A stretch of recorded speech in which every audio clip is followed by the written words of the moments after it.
Okay people, so My Hero Academia after manga chapter 319 decided to put all of us in a heart-torn, tough spot. Who do you root for at this point? Do you root for Deku or Class 1A with Bakugo, because things just got real? Now let's have a little fun with this one, alright? I want to have a little fun with this one. I'm gonna say this. If you are rooting for Deku, then drop a all-time plus ultra like on this video right now. If you think Deku's going to be able to wax them down, drop a huge smash of a like. However, if you think that Class 1A alongside, of course, leading the charge, Bakugo is gonna be able to do some work and put Deku down, then dislike this video. Just for this particular video, I know you guys are probably like, I don't want to dislike the video. Just for this one, if you think Bakugo and them are gonna be able to take down Deku, then drop a dislike. Let's see what you guys think. I think this will be interesting. And of course, definitely drop a comment along with it and let me know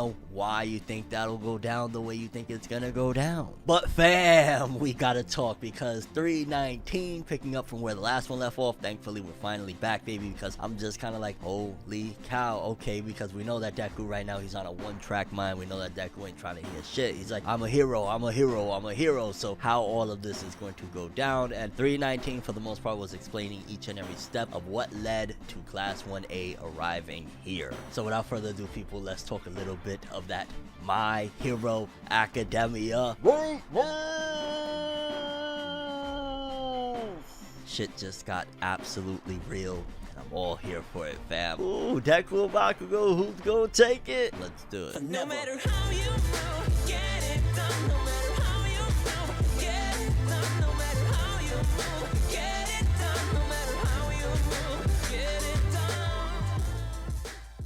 So I ain't even gonna lie, reading this chapter, I was just kind of like, holy cow, how is all of this going to go? Because I want to say, if I'm not mistaken, that Deku defeated Bakugo in their first bout that they had way back in the beginning of the series, where All Might had them doing those trials, and it was like Deku had taken the win. Then in the second fight that they had, the big battle, Bakugo put him on his ass. So now it's kind of like all up in the air, but let's take it from the top of where it all began. Because apparently a few days after Deku had left UA, a lot of Class 1A, including Uraraka, Tokoyami, Bakugo, Ida, all of them were just kind of like, yo, what the hell does he think he's doing?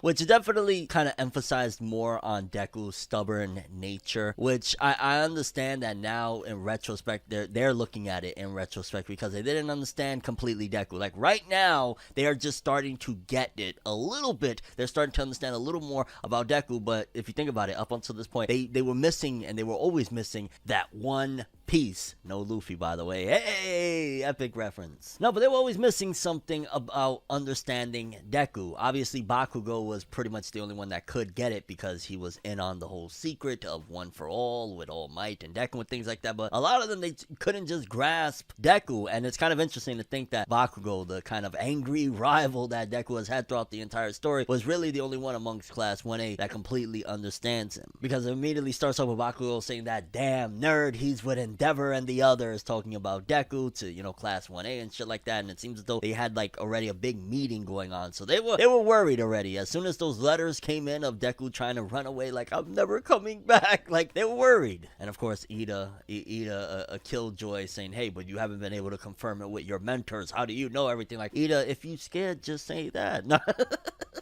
But I'm glad it kind of linked up with some little bit of info that I was wondering, to be honest with you, to begin with, because it was a few chapters ago, I even said, like, why the hell is Endeavor not answering the phone to his damn son? Didn't we just go through this whole domestic dispute and all of this jazz? Like, what are you doing dodging and blocking your son's calls? But apparently all of those heroes were avoiding the calls of, like, their students and the people that they were mentoring, so avoiding the calls of these kids, which that makes me feel a little bit better about Endeavor ignoring Shoto's calls, despite the fact that, like, yo, again, we went through all of that shit, the family drama and everything, but if they were all doing it and it was to protect them because of everything that was going on, because the streets was just really, really bad, it's a little more acceptable, because again, it wasn't like Endeavor was reneging on his whole character development. It didn't feel like that, but it was just kind of like, damn, you really don't want your son in your life, do you, huh? And with All Might being MIA, they were all being kept as first years, which, that kind of made me wonder, like, okay, so y'all being kept as first years. A part of me feels like, and I don't want to keep on harping on it because if it happens, it'll happen. But the fact that they're being kept as first years and they didn't graduate to class 2A at a given point between all of this going on, because yeah, it's been a long ride, honestly. Like sometimes I forget that none of this is like spread out amongst 3 years. I would have liked that, and I wish it would have actually happened. I like when some manga, they don't make the big time skip, they just have time passing. And if they would have did something like, I don't know, 2 or 3 years ago, we would have had a time skip then, and like not a time skip, but like, oh hey, we graduated, and then like right now we'd be in the third year and we talking about like, you know, going straight to the pros or something like that at this particular point. I would have liked that. It would have actually been very interesting. But apparently they're being kept as first years, which again, it could be that they're saving that big graduation for like a part 2 time skip. I don't know, because things just feel so uncertain in My Hero Academia nowadays. Like prior to this big arc that we had with, you know, Vigilante Deku and all of this other shit, like I was certain that, oh yeah, we're gonna go into a time skip, there's gonna be a part 2. Nowadays I'm not so sure. Nowadays I'm not so sure if it ain't just gonna be one big shebanga wrapped up and called a day. But despite the fact that they're being guarded in UA, Bakugo suspects, because like, okay, if Deku was running away from here because he was scared that villains were gonna track him down to UA and things like that, then probably it was All Might that slipped these letters in for him, which All Might really, like, this arc, he showed his ass of like, nah, I'm rocking with Deku. I don't care. Nothing y'all say is gonna stop me. I'm rocking with him. For him to sneak letters in for Deku, basically saying, I'm leaving, guys. Like, All Might was not playing. He was riding for his student through and through, and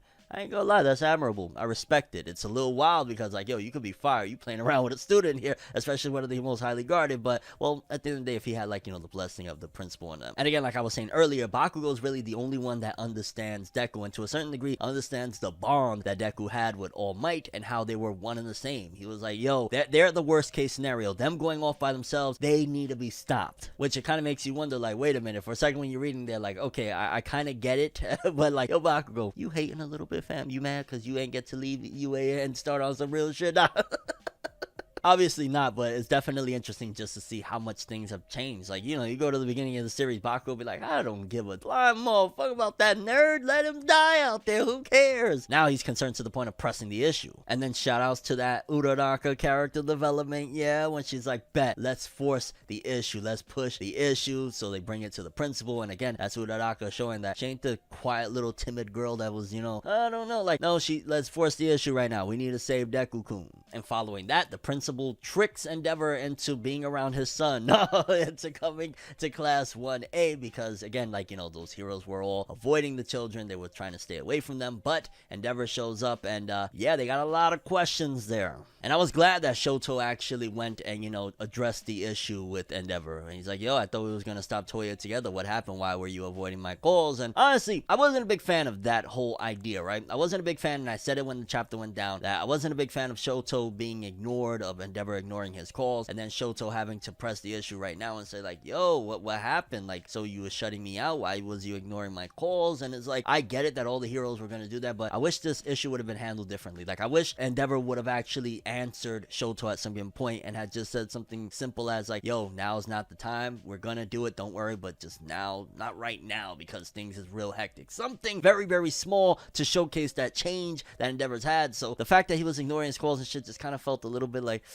it was counterintuitive over everything that family, the, you know, the Endeavor family, the Todoroki family have been through as a unit, because, like, you know, him ignoring the calls, it just felt like, I get it. Again, I gotta stress, I understand that the hero work and the world is dangerous and shit, but it just kind of felt like, ugh. But everyone is upset. Everyone's mad that basically Deku is the only one that got to go off on his own, and it's just him and All Might. And Bakugo, he's pissed. He's like, yo, which I kind of had to chuckle for a second, where he's like, yo, Deku's fucked up in the head, fam. What are y'all doing? Like, I don't know. He doesn't think about himself. He just says he's fine, which, again, I'm going to say it one more time. Bakugo is really the only one amongst all of them that understands Deku completely, which shout outs to the fact that you gotta commend Horikoshi for this. I'm gonna say this, right? Because a lot of series, you know, you want to compare it to Naruto, let's do that, right? In terms of the fact that, like, with Naruto, you know, the Konoha 11, the Rookie 9, however you wanted to slice it, they was always, you know, talked about, but never really demonstrated as like a unit. Like, especially after early on, it just kind of fizzled out. Shout outs to Horikoshi keeping it together, that still class 1A as as a unit worried about Deku. Now, granted, obviously, others have their own spotlight in it, and Bakugo's the one that's really pushing the issue, along with Uraraka and them, but, like, even some of the side ones that, to be honest with you, I can't really remember their names, so that's not the greatest, but, like, at the very least,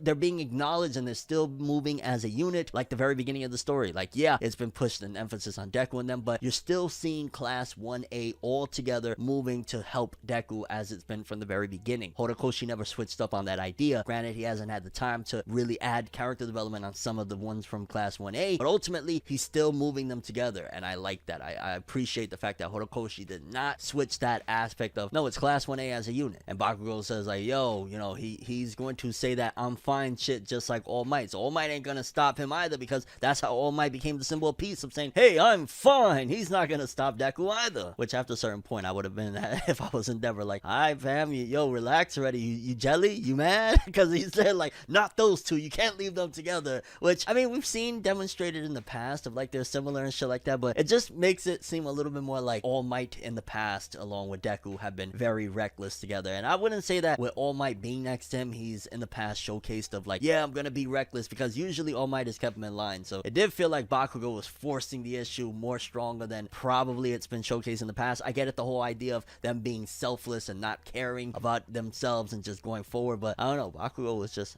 he was mad.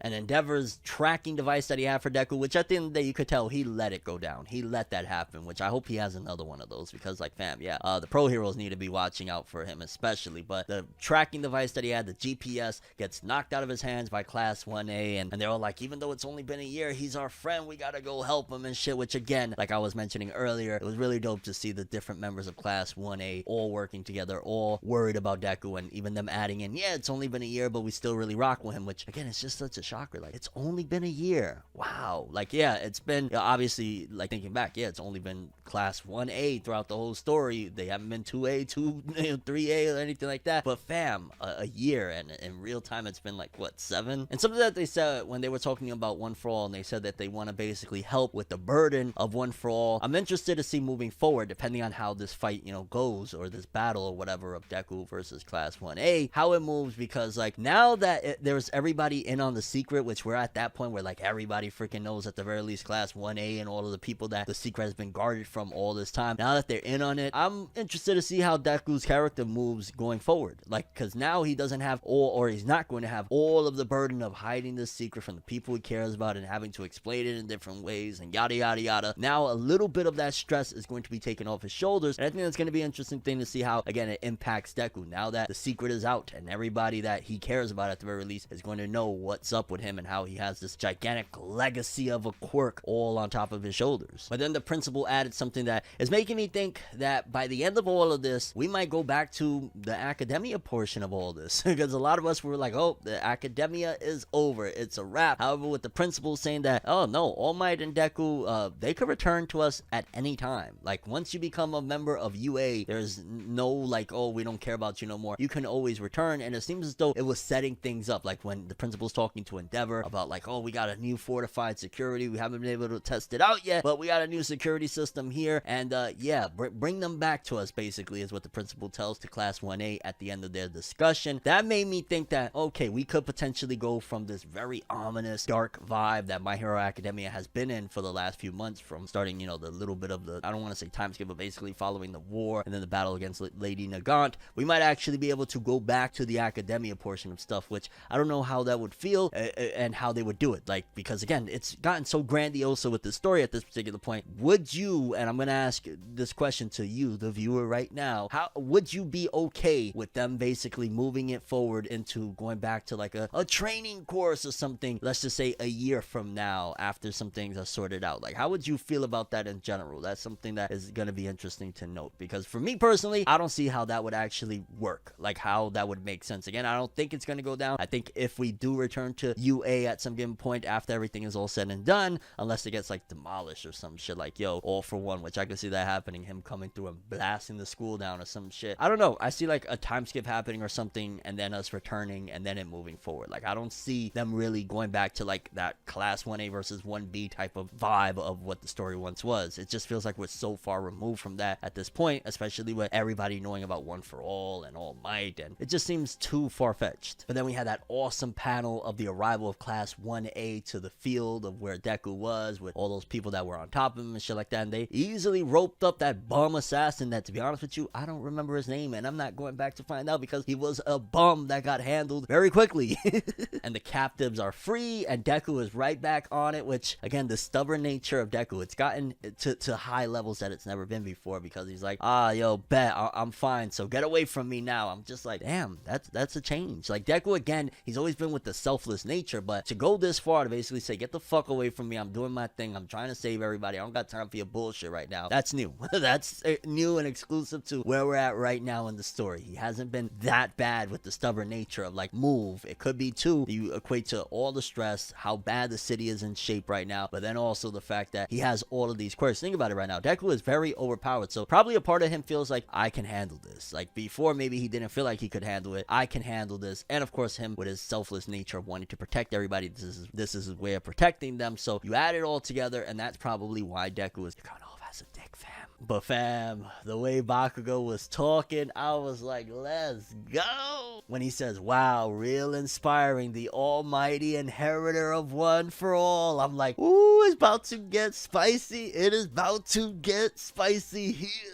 And he says, but tell us, are you smiling now? And I'm like, yeah, you know shit is dark right now because we can't even see Deku. So I feel like that was to a certain degree a metaphoric expression as well of where it's at right now, with Bakugo kind of challenging Deku's morale and Deku's mental status at this point. Like, yeah, we can't even see him because we know that he's not smiling. So it was a visual representation of something a little bit deeper than just meets the eye of like, oh, he looks different now because he put on his mask. Like, no, it is different now. And then Deku on some bullshit, get out of my way. And I'm like, ooh, it's about to get heated in here. And then the chapter wraps up with Bakugo saying, and you know, them gearing up for a battle. Do your worst, you all might wanna be. Oh my god.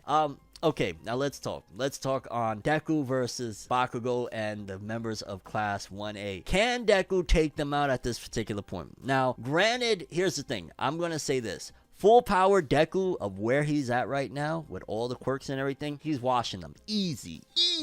They all going down. Maybe that's just me. I don't know. But if he was full powered, he's washing them. However, let's not forget that Deku, he is worn down. He is worn down right now. He has been going through battle after battle. He was just fighting another assassin right here. He was dogpiled by a whole bunch of different people and shit. He's tired. I don't think he's going to be able to wash them. I think they're going to be able to restrain him. It would be epic. It would be amazingly awesome if right here Deku just knocks them all the hell out, and as like Uraraka is reaching out to him, he's like, yo, y'all relax, I got this, don't worry, and just walks away or some shit. But that's a little too dark in my opinion for Deku's character, especially considering we just seen how he was like sparing the people and not trying to harm them. I don't know if Deku would really, is he at that point now that he would actually throw hands with all of them and even, you know, knock out Uraraka if need be to protect her? Like, that's something to see, you know, where the story is going. I mean, at the end of the day, he shitted on All Might. Will he shit on his members of, you know, his teammates and his classmates of Class 1A? Time will tell, but woo, this is very spicy. I really enjoyed this chapter. I really like the setup of where we're going with it right now. Class 1A versus Deku. Curious what you guys think about all of this. I guess the biggest question is, what do you got your money on? And like I started this video, like